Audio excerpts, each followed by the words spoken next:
how did you deal with setbacks? It taught me a lot about just trusting others, believing that it's all going to work out. What was a little bit your reason for wanting to work with this NGO? It totally crushed my identity. Became like super depressed over it. I didn't go out and visit friends or family.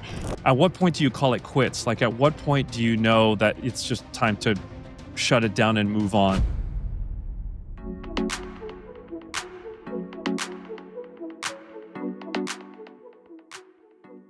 Welcome back to Mork Unfiltered, folks. Sometimes the most powerful businesses are born from the moments that actually test us. My guest today is Valerie Bowden, a woman whose journey began not in the boardroom, but on a dusty road somewhere between Cape Town and Cairo.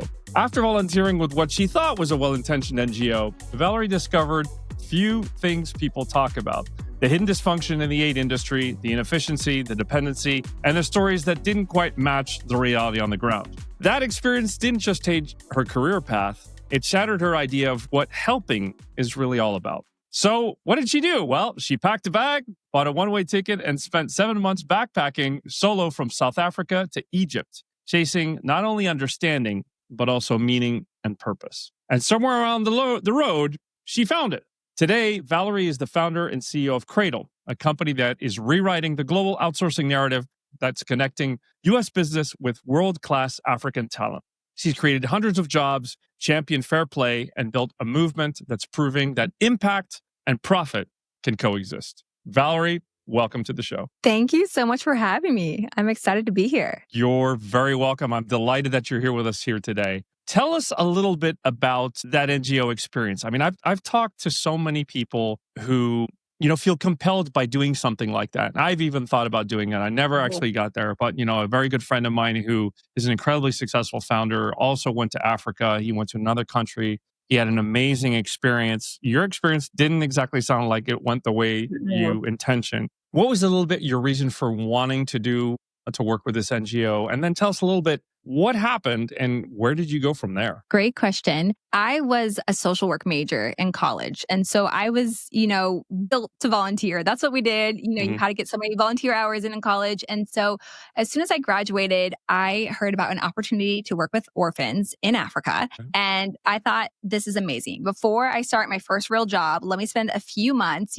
giving back overseas. I'm this typical Midwest girl from Indiana who knows nothing about Africa. And I get on a ticket to Ethiopia. And as soon as I get there, I realized that everything I thought I knew was wrong. It was like a disaster from day one. First of all, the nonprofit I was staying with, I found out was illegally operating. And so we had to be really careful not to get caught because then we might be asked to leave the country. And this was a nonprofit that was actually backed by a celebrity. So it's just very jarring to get there and realize that they didn't even have a legal standing in the country and that just being there was wrong for us to be there. And then I was also working with a second nonprofit, and that nonprofit was supposed to be helping orphans. And I didn't realize that the definition of an orphan is that you have at least one parent gone, but you might still have one living. And so my job was to take these moms who were still alive, still wanted their children, they're crying. I had to take them to the local court for them to give up their parental rights because they were poor and didn't have enough money. I'd go back, I'd see this kid in an orphanage, just totally distraught, 5 years old, away from their mom. And then I would help like an American adopted parent who spent $30,000 adopt this child and take them back to the US, where they would never see their birth mom probably ever again. Oh my God. That sounds horrible. It was very traumatic. And it's nothing against, the adopted parents I know are actually so wonderful and have given back to the country in so many ways. So it's nothing about them, but it was just like the industry around adoption became so corrupt in Ethiopia that it got shut down almost right after I left. Because kids were then just being taken. And so that really impacted me, especially one time just seeing this mom crying, just so distraught about losing her kid. And I just thought, what if all this money for adoption was just what if we just built a factory and hired these moms and the kids would never have to leave their moms, right? Unless that was, it just it left me that wow, people need jobs. Nobody needs me to volunteer. And it was the first of many glimpses into the charity world where I realized that these charities are not everything that they say that they are. And so, yeah, I went back Was to the there US. like that's a Yeah. crazy story. I mean, was there a particular moment? Do you remember like a particular moment where you're sitting there and it dawned on you that this was really not what you had signed up for and that you like needed to either get the Yeah. hell out of there or figure out a completely different approach? It was literally being inside like the local court and seeing this mom Mm. crying that I was like, this feels so bad. And then I went upstairs and helped the American parents adopt for, again, spending $30,000 for a child who was still wanted. And that's not the case for all kids, but at least in this Yeah. situation, and many of the children were. Yeah. So it still makes me sad when I think back to that moment. And it was the first glimpse into realizing like maybe like I don't need a volunteer. And then so from that experience, what did you end up doing? What was the next step in your journey? So I went back to the US, ended up in Miami, went to grad school, again for social work, still a little bit naive, still thinking maybe global development or something would be my thing. And for 2 years, all I could think about was, wow, I really missed Ethiopia. I didn't like the volunteering part, but I was like, the culture was really cool. The coffee, the food, my Ethiopian friends. Like I just kept thinking about Ethiopia every single day. And finally, I was like, I have to go back. Like, why am I so obsessed with this country that I was in just for 3 months? And if Ethiopia is so different, what are other African countries like? So I saved up for a year after grad school and was like, I'm going to go back. I'm going to see other African countries. But first, I'm going to start in South Africa and I'm just going to backpack until I get to Ethiopia and see what the continent is actually like. And so you did something like 12 countries or something Yeah, while I you were did backpacking? 13. I did 13 13 countries. So I Okay. arrived in South Africa and I thought this trip is just going to take me like 4 weeks, maybe 6 weeks. And I'm just going to go as fast as I can because I was still a little bit like worried about the safety. Sure. And as soon as I got in Cape Town, you know, you see, if you've ever flown into Cape Town, you see like the mountains and the beaches and like there's really good wine. And I was like, oh, I think I'm going to be okay. And I started backpacking. I made so many mistakes. I'd never done public transport before, really anywhere. So just figuring out was really challenging. And along the way, I started meeting a lot of backpackers who were doing the Cairo to Cape Town backpacking route. And they're like, you should just go all the way up. And so I switched my goal and I was gonna like, how many countries can I visit and how long can I go until I run out of money? So yeah, the 6-week trip ended up taking 7 months, went through 13 countries. And I just basically went until I reached Cairo, which was like the other end of the continent. And then I had to go home. What was the biggest thing that changed for you when you finished this trip? And what reason would you give, you know, maybe other American students or just young people for doing a trip like this? Great question. I say that travel is the most responsible thing that you can do. You know, people thought I was being irresponsible, but now I realize that as an American, it's such a good thing to get outside the US for a while, to learn about different cultures. It changed my political views. It changed my like religious beliefs. It really shaped me in such a great way. And so I think if you're young, like you should go somewhere before you have kids, before you have a mortgage. It gets too hard then. I chose Africa. I think you could choose anywhere in the world, but at least get outside the US for a while. And for me, then that led into my entire next chapter, which led to like who I married, what I'm doing now for work. It really shifted my life. But even if nothing else shifts in your life, you'll still come back and you're going to be a better person, because anybody who can navigate a public transport system in a different language learns new skills that they didn't know. They become gritty, they become resilient, they become so much nicer to maybe people who aren't English speakers when you come back home. It's just like all around a great thing to do. What was your biggest learning about yourself during this process? I think it was that I could do hard things. Again, like it wasn't easy. When you're traveling in African countries, there's not as much online information. And so you basically just have to go to one bus stop, ask like, how do I get to this city? And then once you get to that city, somebody will tell you how to get to the next city. So it taught me a lot about just trusting others, believing that it's all going to work out. And that even though it was hard and dirty at times and gritty, like I could do hard things. And even now in business, sometimes I'm like, oh, this is so hard. And then I'm like, you know what? I backpacked the continent. Like I can figure out this legal contract, you know, like it's kind of stuck with me that like I could do big things. Let's dig. I'm curious about digging in on that a little bit because, you know, I think there's been so much talk sometimes, and I don't necessarily think it's fair, but it's a generalization. But you hear that sometimes in business circles where like you'll hear like older business people talk about like, you know, the new generation of, you know, college students or interns or just young people in general and say stuff like, oh, you know, this generation is like soft. right? They don't know what hard things is all about. And obviously, there's always like generalizations, and generalizations by default are unfair, right? Because not all people are like that and people go through different experiences. But why is doing hard things so important, do you think? I mean, you're an entrepreneur, you've done some crazy things. Why put yourself in that situation? What exactly do you get out of doing hard things? For me, it's become a value to do something that scares me every day. Every day? Oh my God. Every day. I try to do one thing, and maybe it's different. Maybe it's like messaging a CEO on LinkedIn, right? Like having the guts. Like it looks different, right? But I think one, like you don't get to do bigger and better things until you develop that character in yourself. So every time you do something hard, it pushes you to the next level. And now you could literally drop me anywhere in the world, and I know I can navigate myself to safety because I've done that trip before, right? So when you do hard things, you can do harder things and you can do more, have a bigger life, right? You don't want to be small. Like you want to continue to challenge yourself so that you can grow. Are there like little things that you do to constantly push yourself to like test the limits and do hard things? Yeah. I mean, I'll sign up to like speak on a stage. Like that still kind of terrifies me. I'll sign up with bigger clients. We recently, decided we can start sourcing Spanish speakers from Africa, right? So like that was like also like making me hyperventilate a little bit. And then we figured it out and now we're doing it. So yeah, I mean, every day I try to do something. Yeah, it's fascinating because I actually read the neuroscience behind this. And apparently, when we do harder and harder things, like, you get those neurons firing and you create these new neural pathways, and you don't really have them before, right? So it's like the first time that you, like you said, you go after a really big client, you've never really gone in and done an RFP to a big company before, you don't know how to do it. And so the first time you do it, you make a whole bunch of mistakes, but, that synapse, that kind of like knowledge is there. And then as you do it more and more, you become more familiar with it. And then it becomes easier and easier until it's not a big deal anymore. It just takes more time.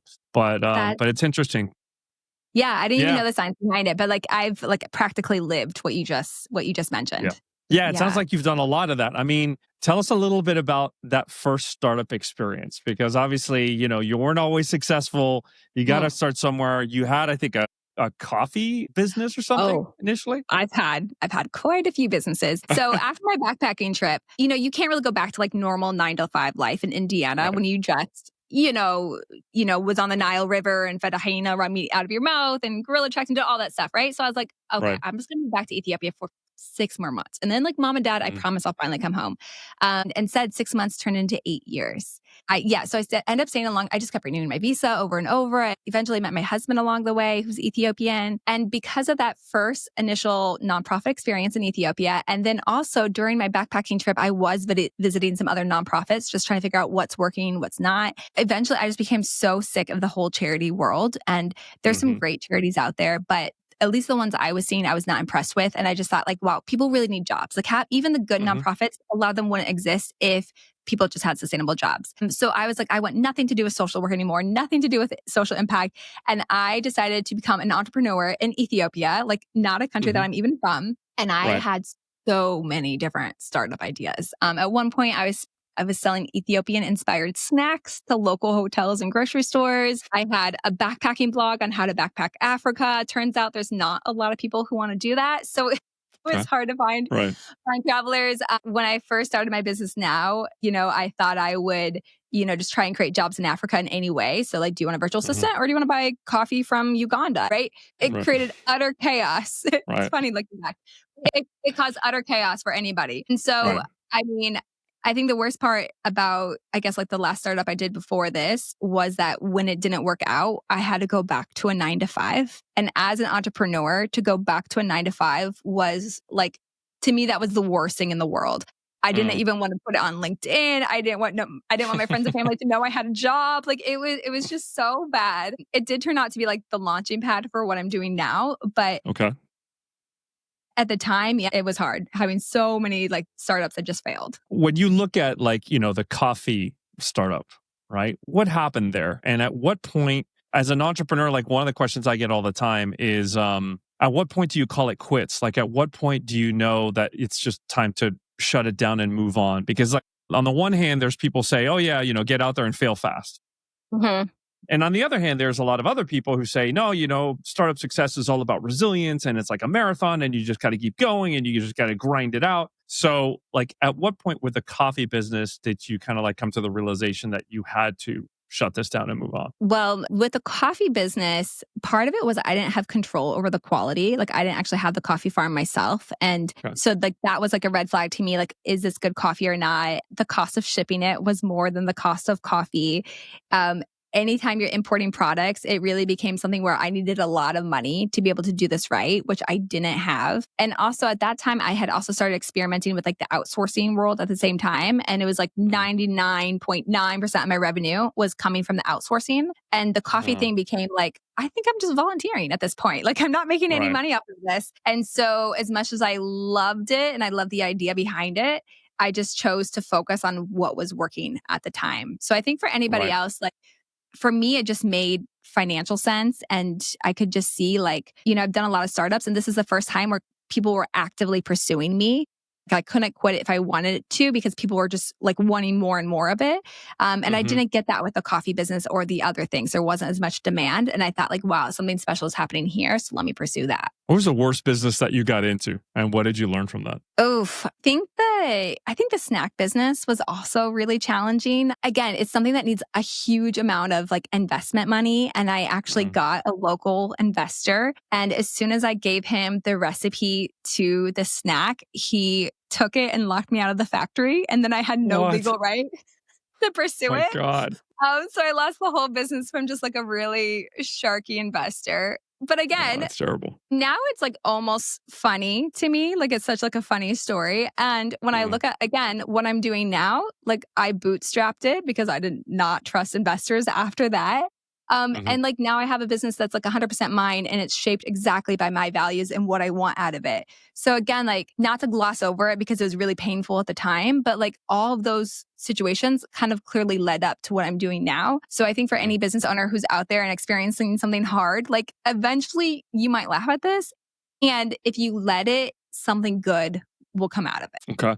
Yeah, I mean that talks a lot about there's a topic that I discuss a lot when I do keynotes as well. My major keynote is becoming unstoppable, and one of the pillars of becoming unstoppable is that ability that a lot of entrepreneurs have to like reframe failure as learning. Was that when you look back at some of these setbacks, right, until you were able to start Cradle and that started to take off, how did you deal with setbacks? Like, what did that do to your like sense of self and sense of identity? And how did you like move forward when you got knocked down so many times? What did you do? What was your process? I've evolved a long way. When I first was doing this and the startups failed, it totally crushed my identity. I became like super depressed over it. I didn't go out and visit friends or family. I was living in a place where it was just beautiful and I could have just kept traveling at least I had a good time. I didn't do anything. I just like stayed in my apartment and watched reruns of Friends. Yeah, I mean, it was like total depression. I think it was like listening to Oprah and something that Eckhart Tolle had said about like your identity. And like that's what started to make me realize that I had done my whole entire identity out of this business. And when it failed, that's why I felt so bad. And so it was horrible at the time. Now I think I've learned not to put my identity in it because I can see that like this business, it might succeed, it might fail. Like that is just like a fact of life at this point. And so I'm just going to have fun along the way. So I make sure I do like fun vacations, I'm doing fun trips and I've seen friends. And when things are going bad, I'm still talking to people about how it's going bad. My son is 5 and he's in soccer. So they always say you either win a game or you learn.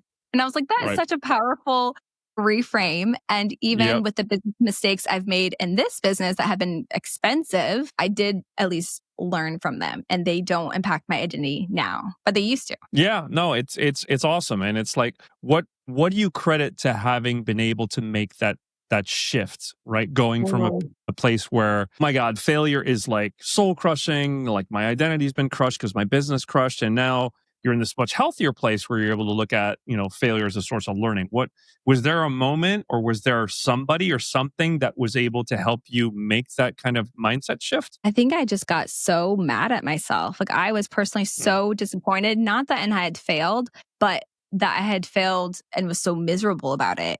Like if you don't know, Ethiopian Airlines is like really cheap and really good in Africa. I look back and I was like, I was a traveler. Like I went through 13 African countries and now because of these startups, I'm not even taking advantage of this like amazing airline and visiting all these cool other countries around me because I'm so depressed. And I became so mad that I had nothing to show for those years. And Yeah. to me, that was like the worst thing. Like late 20s to early 30s, I don't have a lot to show for it. And that realization, I think, is what made me realize like I'm never doing this again. Like I might still be doing business, but like I'm still gonna have fun and I'm still gonna have a life outside of work, because that was in the end the most painful part about that experience. I have nothing from those years. So many founders go through moments like what you just shared. Like it is like, I don't think people realize how lonely the startup journey is, or how soul crushing it can be when this thing that you've put all your energy and all your time and all your money does not work out. What would you say to those people who are maybe going through,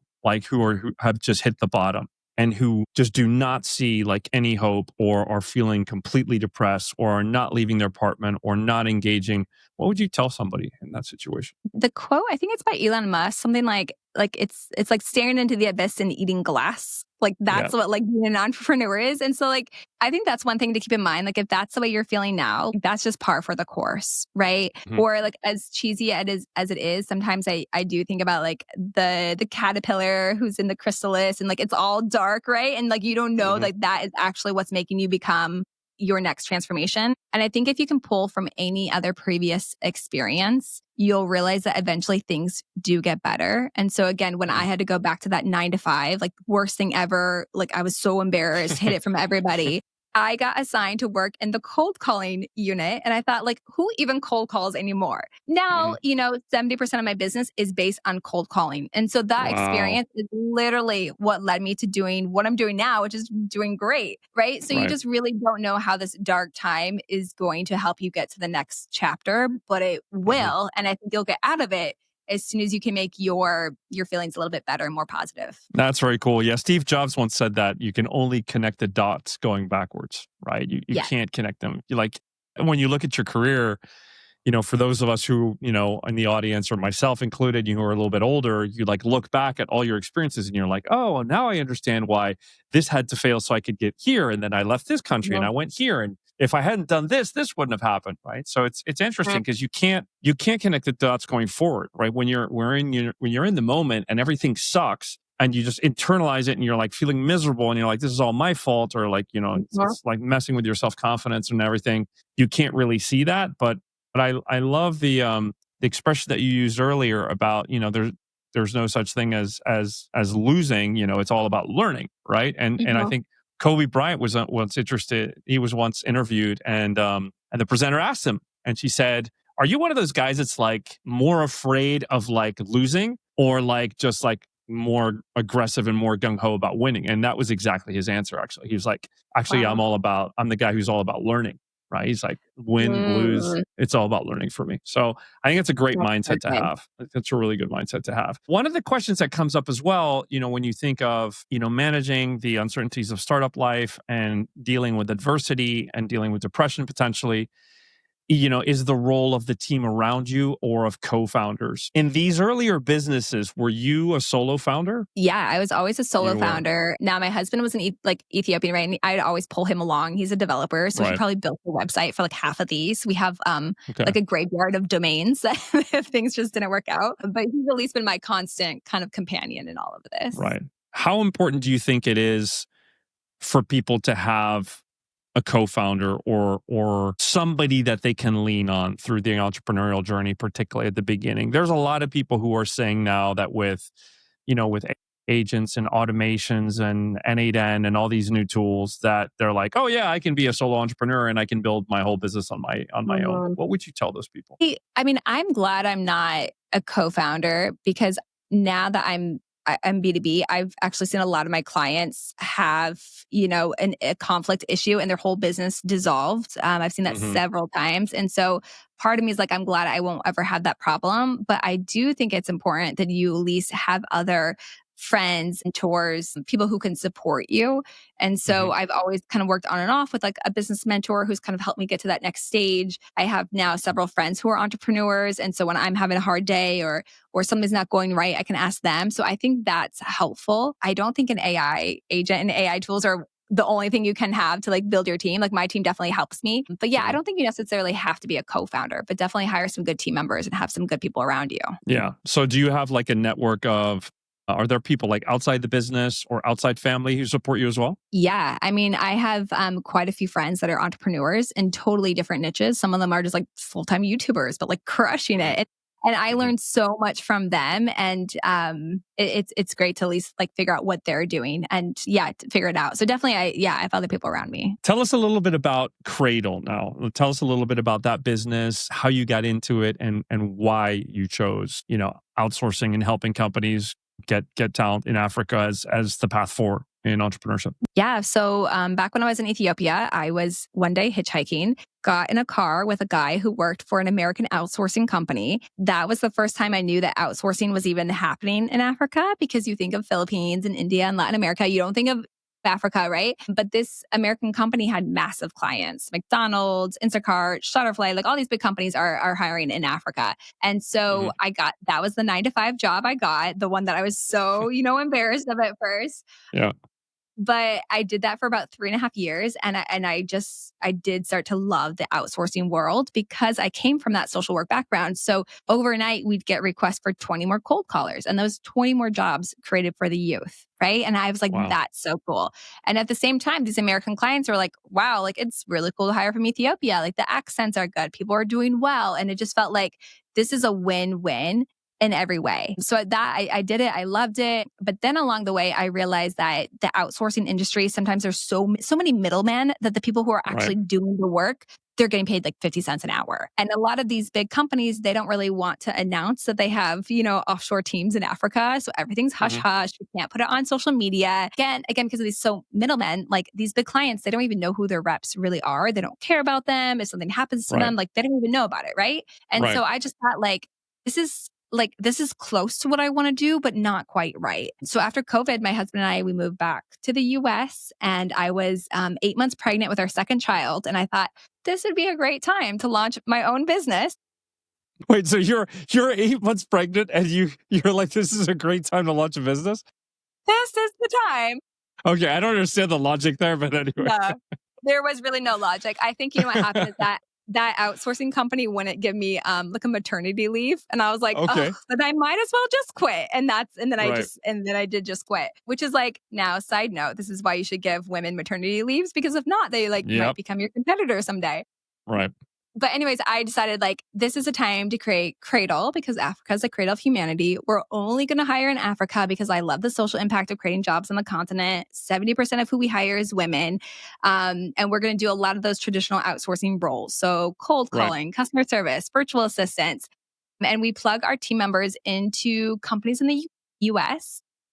Oftentimes, it's this company's first time to hiring from Africa. So they have a lot of questions. We walk them through the process. And now in just 3 years, we have over 120 team members and we're growing really quickly. So it's, again, it's been really fun to see the win-win on both sides. Yeah, you recently hit 7 figures, if I'm not mistaken. Yeah, 7 figures in 3 years. And yeah, thank you. It's amazing again when I think about where I came from and how many things didn't work out. But also what I love about it is that my entire team is Ethiopian. And so I really do exactly what I tell my clients to do. And everybody on my team is somewhere on the continent. And that's how I've been able to grow my business and bootstrap it. What's the biggest misperception that you think US companies have about hiring talent in Africa? The biggest one is that they don't even know it exists. So you have to do a lot of yes, you can hire from Africa. That is the thing that people are doing. Second is the accent. Nobody knows that you can get really good accents, especially out of East Africa. And the third is the time zone. And I don't know why. This is a question I answer in every call, but people are very concerned about the time zone difference. And I always say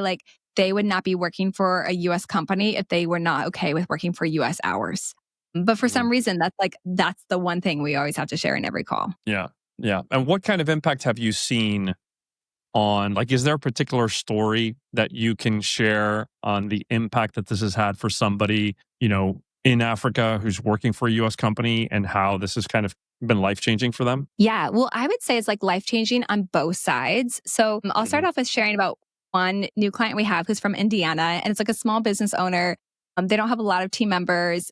they hired one of our cold callers in Ethiopia. And in the first week, I'm just calling like no shows and dead leads. He booked 12 appointments for them. 6 of them showed up and they closed 3 of them. And that was like 3 new clients and like, very high ticket offers. And for this like company in Indiana, like that was massive to be getting 3 new clients every week. It was really cool just to see how excited that they were. So yeah, we definitely, I think, make an impact on both sides. But in terms of like our team members, it's really fun to see how many of our team members like recommend like their family and friends. So now we have like husband and wives, we have roommates, we have sisters, we have cousins, and they go from making, not very much money to like maybe 5 to 6x like initially. And then we put them on a comp plan and they're making more and more. And so people are buying like a car, they're buying a house, they're paying for grad school. They're taking their kids to better schools. They're like taking their mom to the market. Like we've heard some cute stories like that.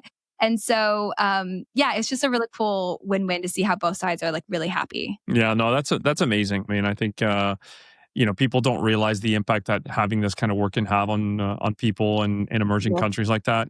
I have a virtual assistant who works with me out of the Philippines, and it's a little bit the same. I mean, the work that he's getting has been life changing.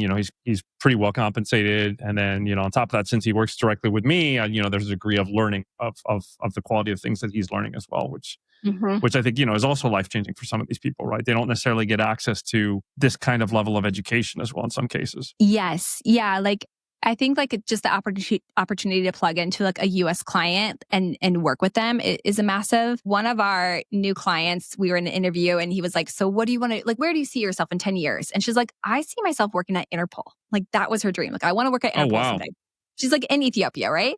And so after the interview, he's like, I'm going to hire her. And also I have Interpol connections. And I was like, wow, that's so cool. It's so cool. And I was like, it's amazing that now she gets to work with the CEO. This is a CEO who's worked with, I think, 25% of Fortune 500 companies have worked with him at some point. So he's like massive. So like how much she's going to learn and grow working with him. And then as well, like him just being so willing to be like, well, let me see what it is like to get her connected to Interpol and how she could do that along at the same time. So there's like a lot of funny things like that where I'm like, this is so cool, like that it's working out like this. That's really amazing. That's really amazing. And what's generally, I mean, aside from the compensation, when you look at these African women that you've hired, what's generally the biggest and most valuable thing that they get out of working with, an entrepreneur in a startup like yours? I think a lot of them like working for us because we also let them work from home. I'm like a big believer. I love working from home. So instead of spending 2 to 3 hours commuting to, a call center, they can work from home, which I think is massive. We pay in USD. So if you're familiar with like how African currencies can really go up and down and that can be really unstable, like we're providing like a stable currency, which is massive. They're making more. And then again, I think they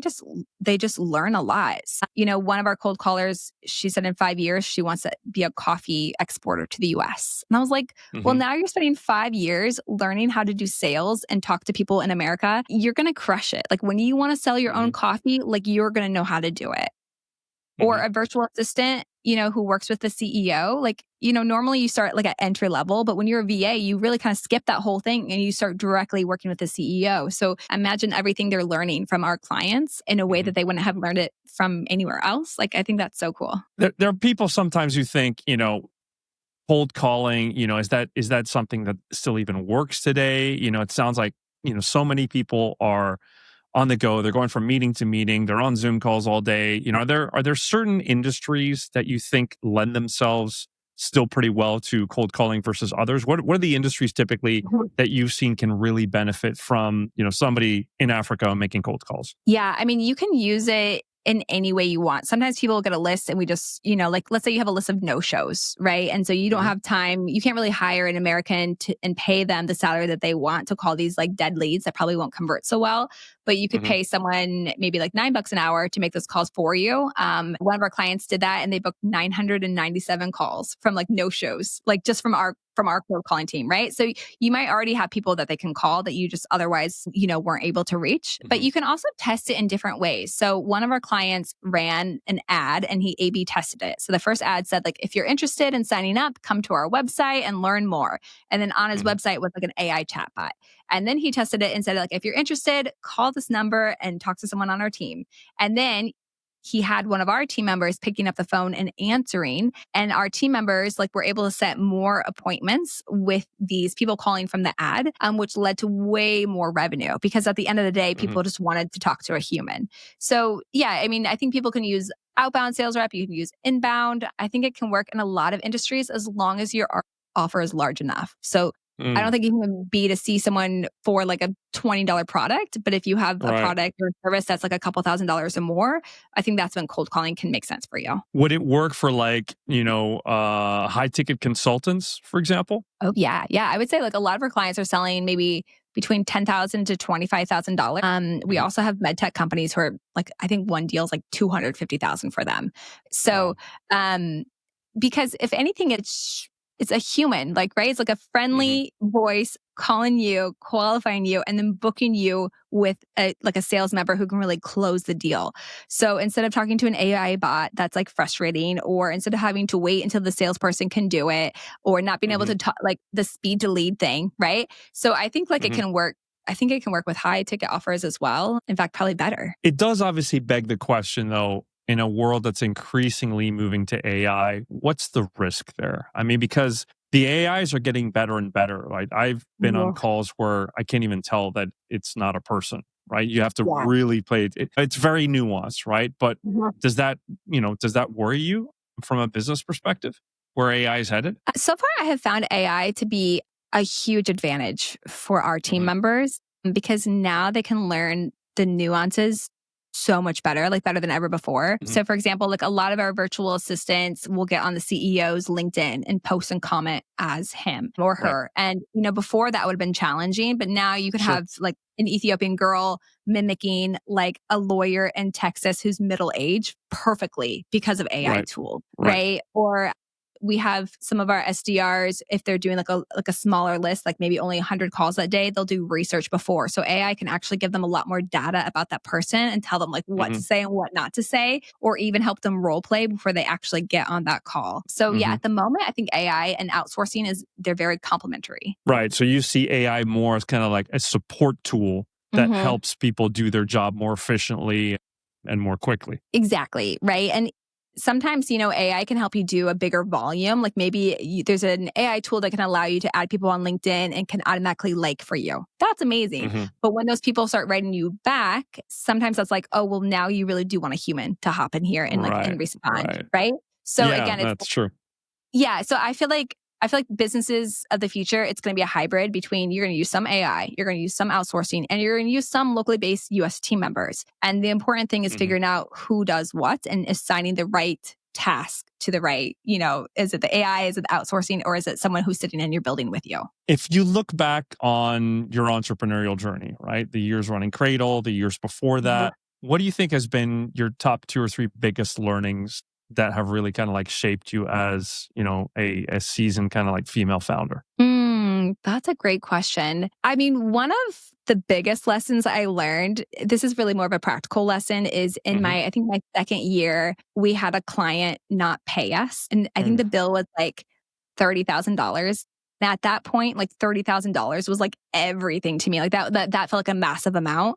And again, it's one of those you either win or you learn. And on that one, I learned that cash flow is really important, and so are legal contracts. Don't underestimate that.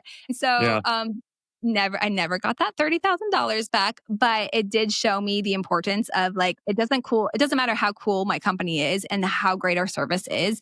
If you don't have the foundations of good cash flow and good financials and a good legal setup, you will not survive. And so now we have that completely taken care of thanks to that customer. And so I think that's one of the biggest lessons is to don't minimize that. Money does matter, and you need to make sure your financials are supporting healthy cash flow. Yeah. So that's the first one. And then I think the second lesson is just realizing that at the end of the day, you just want to work with really good people who are great to do business with. And the more that we have gotten bigger and bigger, and we've had some really great marketing efforts, we've worked with some big clients, and you realize not everybody, you don't want to work with everybody. Sometimes the money is not worth it if they're rude to your team members, if they're rude to your own team. Those aren't people you want to work with. So at the end of the day, I've learned I just want to be a good person. We just want to work with good people. We want to have good values. We want to be fun and professional.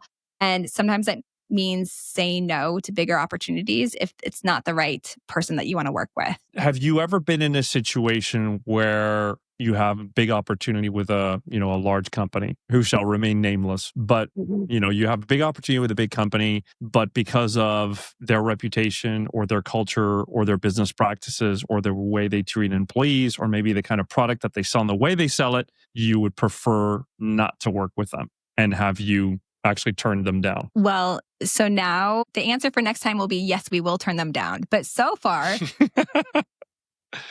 we've been like, you know what? There's like some red flags. Like they're kind of demeaning. Like they're kind of saying some things that aren't great. But they're also promising life-changing commissions for our team members. So like, who are we to say no to that? And then once you start working with them, you realize, oh, those red flags, they're red for a reason. We should have said no. It's been a horrible situation. And actually, there has been one opportunity with a big entrepreneur that we could have gotten connected to. And then the person who could have connected to us was like, Val, you have like almost all women. And this guy is like so inappropriate with female staff. You don't want to work with this person. Like, and we actually did stop. We didn't pursue that opportunity because I was like, oh, we don't want that. Like, we don't want that for our team members whatsoever. I don't want that for my internal team. And so, yeah, I think we're getting better at like really listening to our gut and realizing like it's not worth the money. Like you want to work with good people at the end of the day. Yeah, I agree with you. I mean, I've been thinking about this a lot in my own business here in the US, and I haven't done it yet, but I'm seriously considering creating a blacklist of companies that I will not work with for ethical reasons. There's certain companies out there and certain industries unfortunately lend themselves more to this than others. But there's certain companies that I have such a fundamental problem with the products that they have and the way they market them that I just could not see myself coaching members of their executive team or doing a keynote speech for them. I just would feel really uncomfortable. And it's without judging, because I don't think like companies intentionally go out and sell a bad product or service. I don't think any company in the world does that. But I do think that there are certain companies out there that are perhaps marketing products and services in ways that are not truthful to the product and service or what it does, or that are just outright marketing products and services that are just either not good for the environment or not good for people's health. And they are aware of that.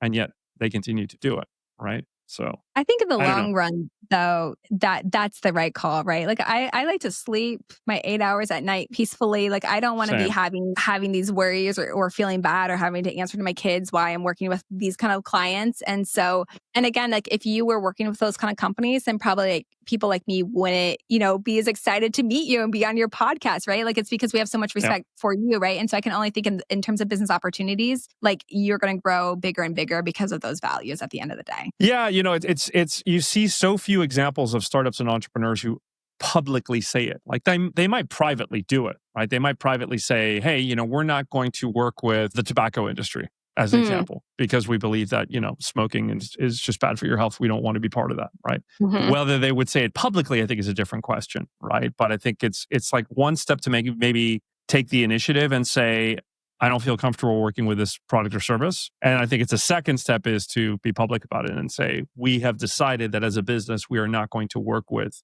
these kind of companies because of X, Y, Z.